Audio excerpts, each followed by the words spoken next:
Hello, dear friends. I'm Shashi Goyal. Welcome you all on Women's Dialogue channel with new episode. In today's episode, we will talk about women in Lebanon, what and how we see women in role in Lebanon society. In today's episode, we are having with us Miss Roula Izzavan. She is successful executive, organizational, and systematic coach and trainer, motivational speaker, and managing director at a team in motion. She has worked internationally, including UAE, Egypt, and the USA, with many companies and corporates.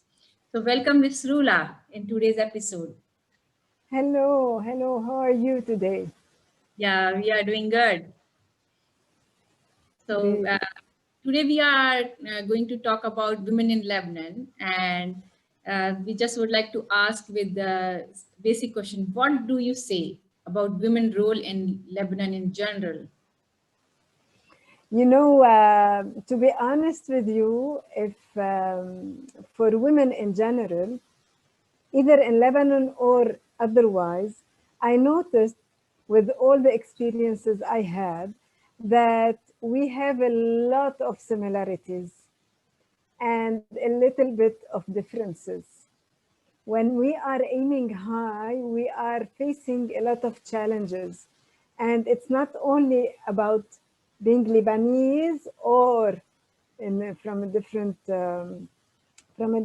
nationality. It's all here. It's all in our mindset and Right. how we want to face these challenges. Yeah. Sometimes the challenges are slightly different, but at the end, they are the same because Yeah. we are targeting the same goal is to move forward, to grow, to be a better us later on. Yeah. That's very well said. And in the same regard, I was just reading and I was finding like there was a very famous woman, Emily Nasrallah, and she was a Lebanese author and women rights activist. And she was passionate about supporting female rights in Lebanon. And so, what do you say? Similar kind of activists who are dedicatedly working for women rights and got success in terms of bringing gender equality. You know, there are a lot of people working for women, men and women. Yeah, So we are a big community. The issue or the main challenge that we are facing is about laws. The laws in Lebanon are not compensating and are not making us going easily through what we want at the end of the day. And this is a main issue, and this is where we are going deeper in order to change these laws. But to tell you the truth, there are a lot of organizations working for women and for women empowerment and for women rights and gender equality. We're moving forward, but small and tiny steps. right, right. That's very beautifully said. That a lot of organizations are working. A lot of whether male or female people are working, and they are taking small step towards that. And as you touched some of the point about laws and all, but the similar way, like there is already institute for women studies in Arab world, which is I think as kind of first has been founded in 1973 uh, by the Lebanese American University. And while the institute aimed to educate Middle Eastern women, and it was targeting to create education among women, and we found that already Lebanese women are having higher education rate than men. So they have also been in forefront of many women movements like Who is She, where they were creating a lot of stories about women professionals. But it's still, Lebanon has one of the highest overall gender gap in the world, according to the World Economic Forum Gender Gap Report 2020. The ranking is Yeah. 145 out of 153. So what are the key reasons for gender gap? Are there any like particular The social laws. practices or norms they are pushing It's, towards wider gender gap? What you say about that? the main issue, other than the laws, it might be also kind of because Lebanon has more than 18 religions. This small country, we are so diversified Right, and a lot of multicultural minds. right. So we have kind of the, I don't know. It's not about us, the people, but it's Yeah. up in the hierarchy. They set Mm-hmm. they set a lot of rules, boundaries, and they create this fear among if the woman will have her own liberty or freedom, she will not be the same that she is today. And this is what is frustrating us because we're not asking to overlap or to take over.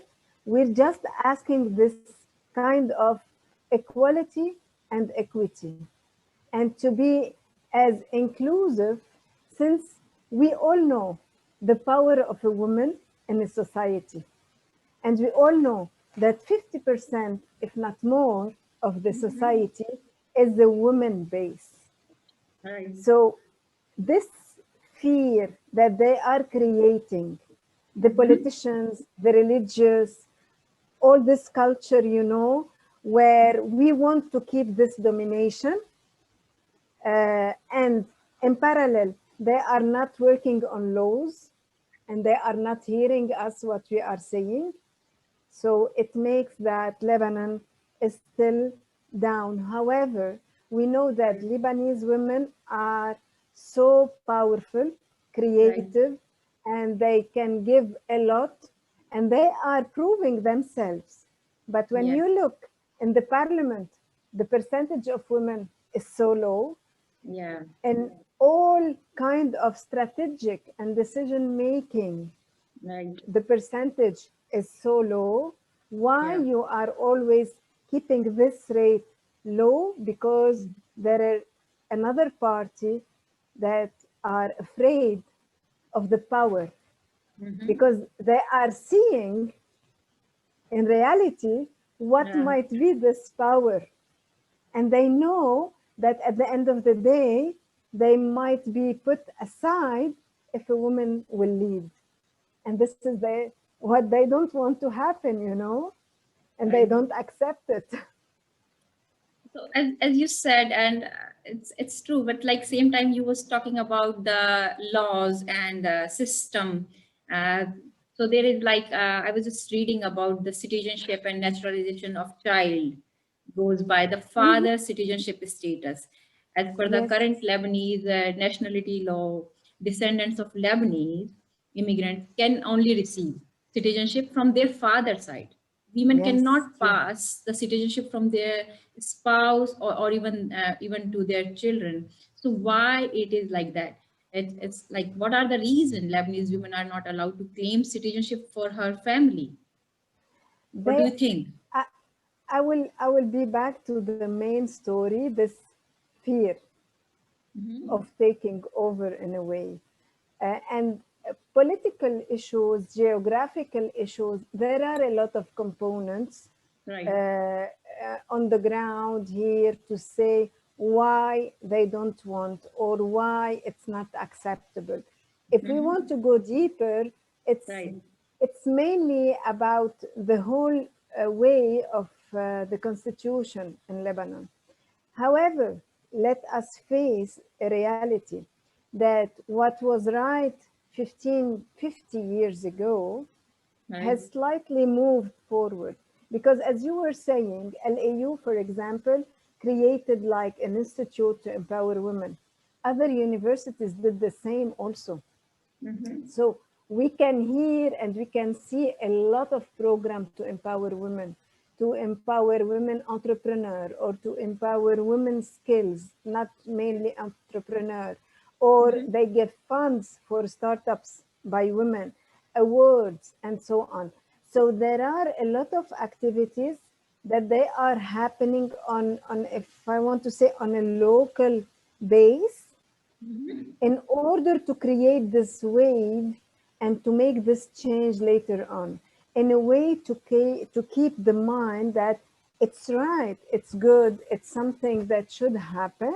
So this Right. is why we are working towards that. So maybe what we are putting today on the Right. ground and Right. what we are kind of creating, Yeah. we'll see the day maybe when my girls will be at my age, will have something, but Right. it will evolve. It's taking time, but Mhm. I believe that it will evolve.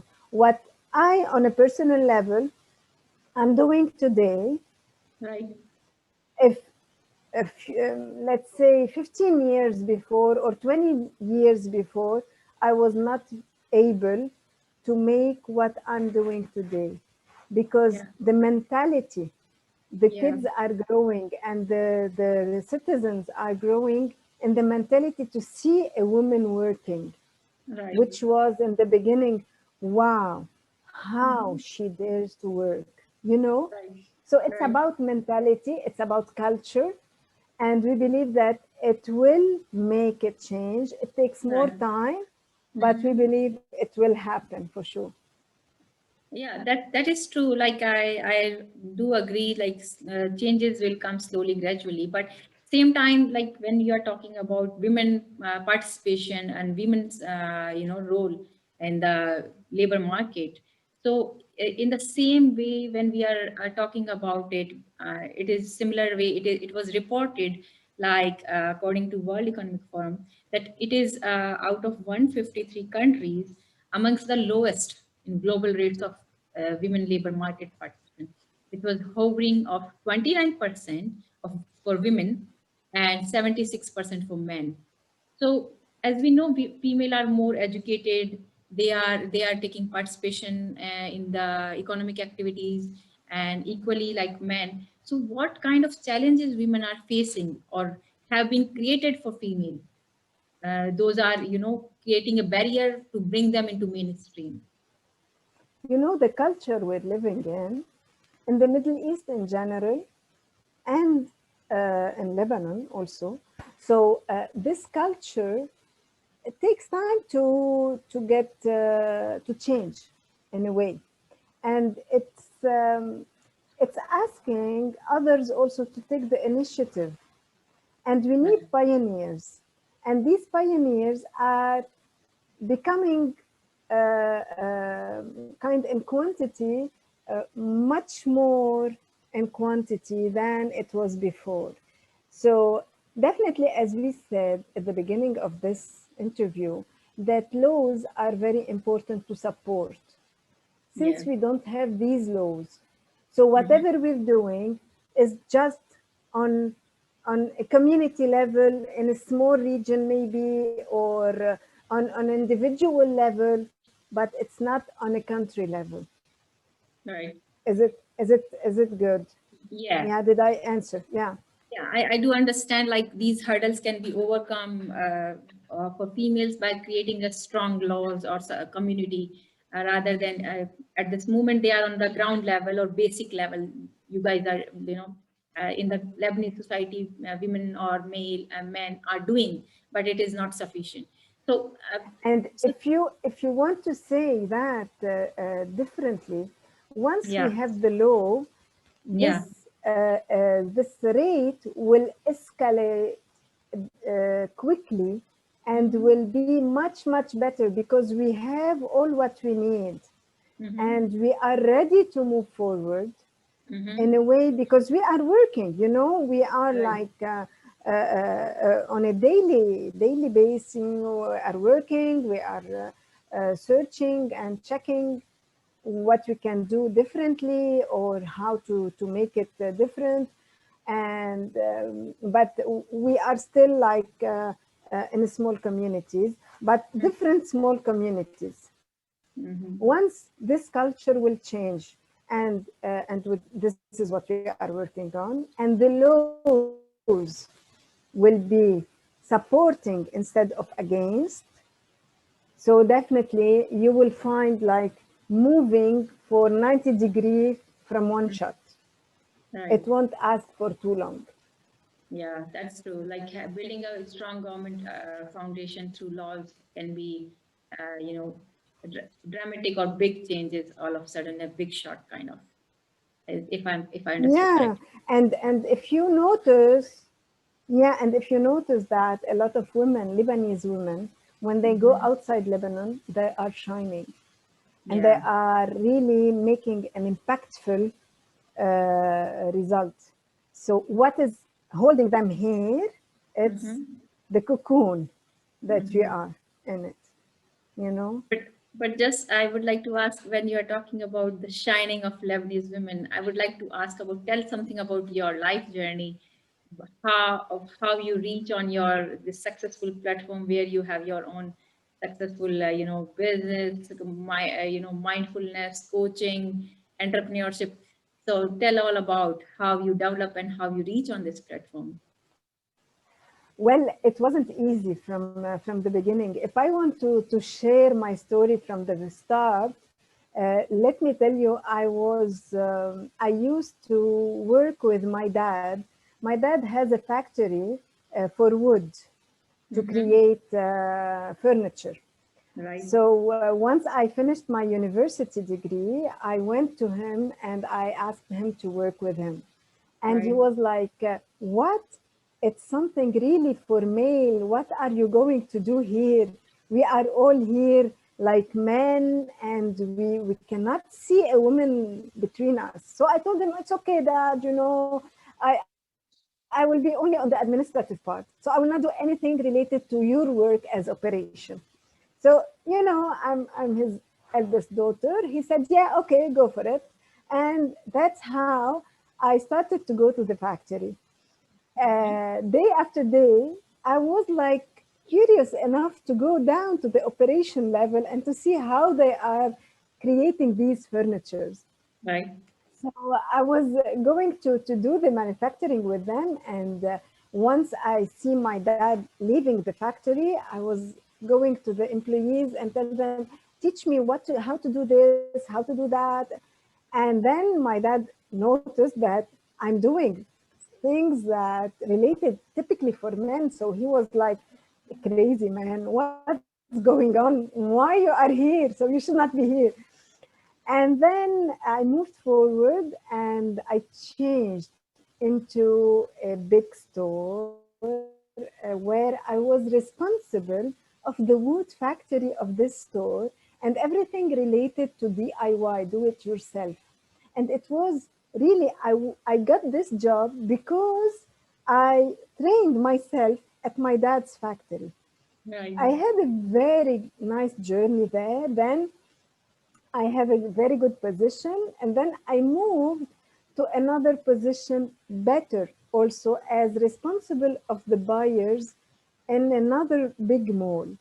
Yeah. There I took all the experience I have, and at the moment they were calling me Mr. Eid, because I was working a lot of like the man, Right. but I was a woman at the end of the day, and I was having challenges like looking at me, but how you are dealing with these things.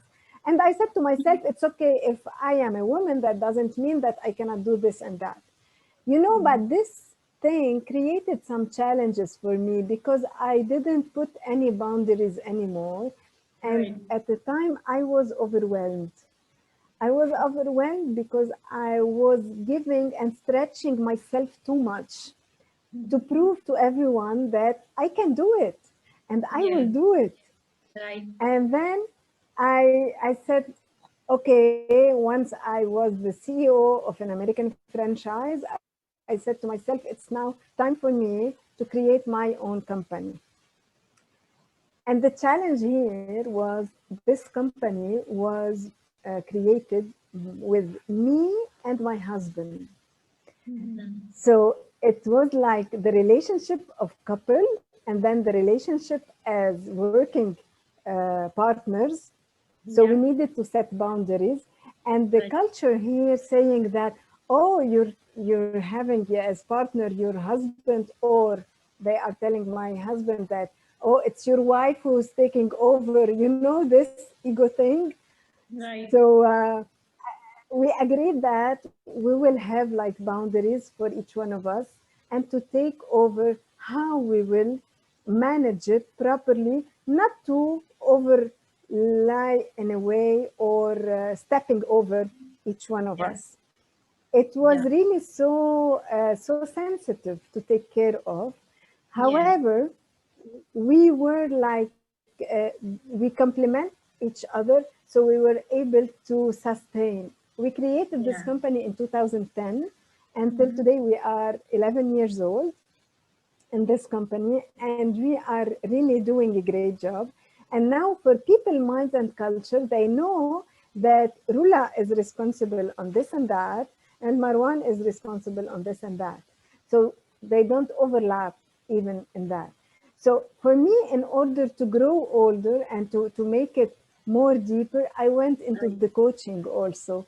And Yeah. I created my own path in order to be kind of interconnected with my Yeah. husband and a team in motion, and to be kind of independent in the coaching journey that I created.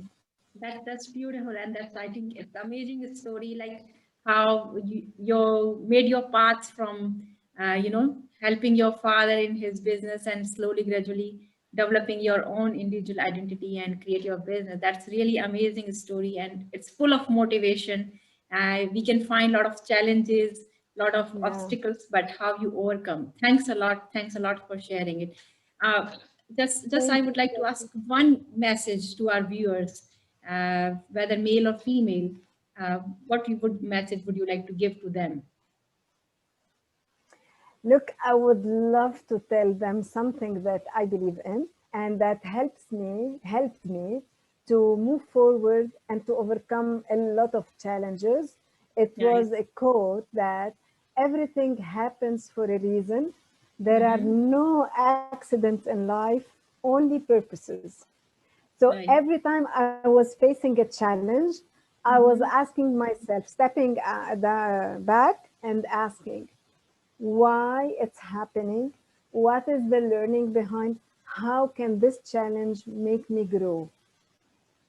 And this is really, it was an open eye for me to create from each challenge an opportunity for me to grow on a personal level and on a professional level.